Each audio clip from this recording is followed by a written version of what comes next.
ರಂಜಾನ್ ಹಬ್ಬವು ಏಕಕಾಲಕ್ಕೆ ಬಂದಿರೋದ್ರಿಂದ ಎಲ್ಲಾ ಹಿಂದೂ ಮತ್ತು ಮುಸ್ಲಿಂ ಬಾಂಧವರು ಪವಿತ್ರ ರಂಜಾನ್ ಹಾಗೂ ಯುಗಾದಿ ಹಬ್ಬವನ್ನು ಸೌಹಾರ್ದತೆಯಿಂದ ಆಚರಿಸಬೇಕು ಅಂತ ಶಾಂತಿ ಸಭೆಯಲ್ಲಿ town circle inspector K Kumar ಮಾತನಾಡಿದರು.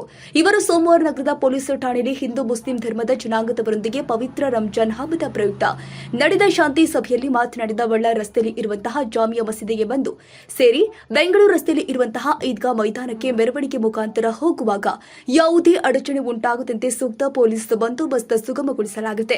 ಸಾರ್ವಜನಿಕರು ಪೊಲೀಸ್ ಇಲಾಖೆಯೊಂದಿಗೆ ಅತ್ಯುತ್ತಮ ಸಹಕಾರ ನೀಡುತ್ತಾ ಬಂದಿದ್ದು, ಬರುವ ರಂಜಾನ್ ಹಾಗೂ ಚಂದ್ರಮಾನ ಯುಗಾದಿ ಹಬ್ಬವನ್ನು ಅದೇ ರೀತಿಯಲ್ಲಿ ಶಾಂತಿಯುತವಾಗಿ ಆಚರಿಸಬೇಕು. ಅದಕ್ಕೆ ಬೇಕಾದ ಸೂಕ್ತ ಬಂದೋಬಸ್ತ್ ಕಲ್ಪಿಸಲಾಗುತ್ತೆ ಎಂದರು.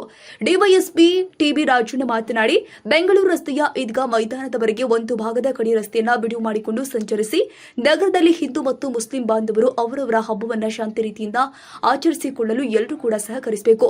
ಹಬ್ಬದ ದಿನದಲ್ಲಿ ಯಾವುದೇ ರೀತಿಯ ಅಕ್ರಮ ಚಟುವಟಿಕೆಗಳು, ಜೂಜಾಟಗಳು ನಡೆಯದಂತೆ ಪಟ್ಟಣದಲ್ಲಿ ಮತ್ತು ಹೊರವಲಯದಲ್ಲಿ ಹಾಗೂ ಗ್ರಾಮಾಂತರ ಪ್ರದೇಶದಲ್ಲಿ ನೋಡಿಕೊಳ್ಳುವುದು ನಮ್ಮ ಜವಾಬ್ದಾರಿಯಾಗಿರುತ್ತೆ.